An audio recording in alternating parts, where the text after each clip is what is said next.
Mapema hii leo, mwili wa makamu wa kwanza wa rais na waziri mkuu mstaafu wa Tanzania hayati Cleopa Msuya umeagwa kwa ibada maalum ambayo imefanyika katika kanisa la KKKT, usharika wa Usangi, Kivindu, Dayosisi ya Mwanga, ambayo imehudhuriwa na viongozi mbalimbali wakiongozwa na Rais wa Jamhuri ya Muungano wa Tanzania, Samia Suluhu Hassan.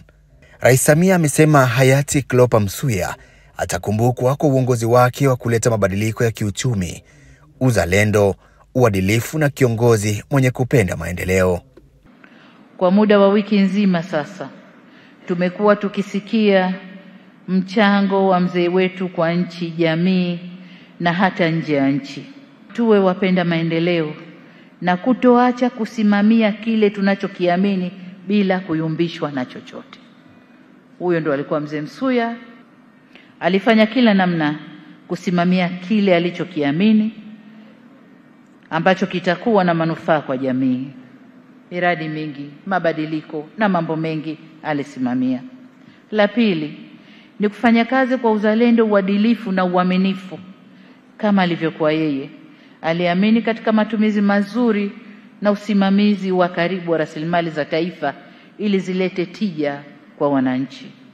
Katika kuangalia aliyoyafanya mzee Msuya, kuna kijiji hapa nadhani kinaitwa Chombo, au alianzisha ujenzi wa kituo cha afya na akawataka wana Mwanga au wana Mwanga ndio wote kwa pamoja kukusanya nguvu kujenga kile kituo. Wito wangu kwenu, tumalizeni kile kituo. Wote tuchangie, na mimi nitachangia, tumalize kile kituo na tukipe jina lake. Rais mstaafu wa awamu ya 4 Dr. Jakaya Kikwete akaeleza jinsi alivyomfahamu hayati Msuya, huku makamu wa rais Dr. Philip Mpango akikumbushia maelekezo yake ya viongozi kuwa karibu na wananchi. Msuya alikuwa mtu aliyejaliwa akili nzuri, big brain, very bright fellow, big brain. Hakuwa mtaalamu wa uchumi na fedha kwa kusomea, ni social worker, lakini aliyafahamu mambo ya uchumi na fedha vizuri sana, na ndio maana alipokuwa waziri wa fedha amewahi kutolewa waziri wa fedha mara 2 na Mwalimu Nyerere na mara 1 na mzee Mwinyi. Maana alikuwa waziri katika vipindi vigumu. Hakuwa waziri kama alivyo sasa Mwigulu Nchemba. Lakini pia kulikuwa na changamoto kubwa za upatikanaji wa huduma za kiuchumi na kijamii.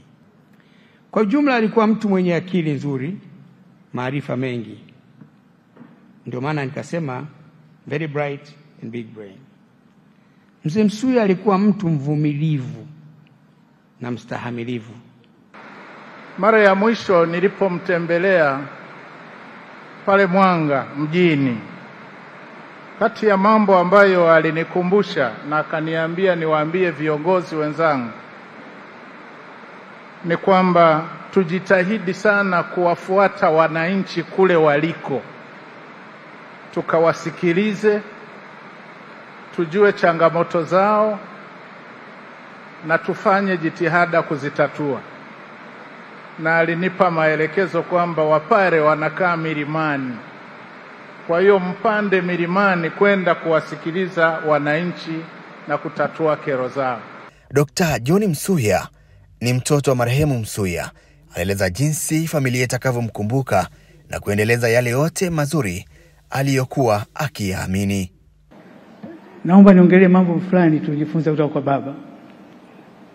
Katika miaka 54 yangu tuliishi naye. Katika miaka 54 tuliishi naye, jambo kubwa nilijifunza kutoka kwa baba ni jinsi ya kupambana na kujitafutia wenyewe.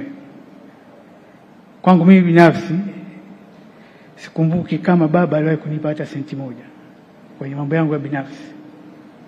Ila katika hayo yote hakushita kuwa mshauri mkubwa, na alikuwa tunapata muda wa kuchambua changamoto tunazozipata na kushauri, lakini pesa hajawahi kunipata siku moja. Jambo lingine nililojifunza kwa baba ni jinsi ya kuishi na watu vizuri. Mahudhurio ya msiba huu ni ushuhuda kamili wa baba jinsi ya kuishi na watu. Hayati Cleopa Msuya amefariki dunia Mei 7 akiwa na umri wa miaka 93, akiwa anapatiwa matibabu katika hospitali ya Nzena jijini Dar es Salaam, ambapo ameacha watoto 6 na wajukuu 10. Bwana alitoa na Bwana ametoa, jina la Bwana libarikiwe.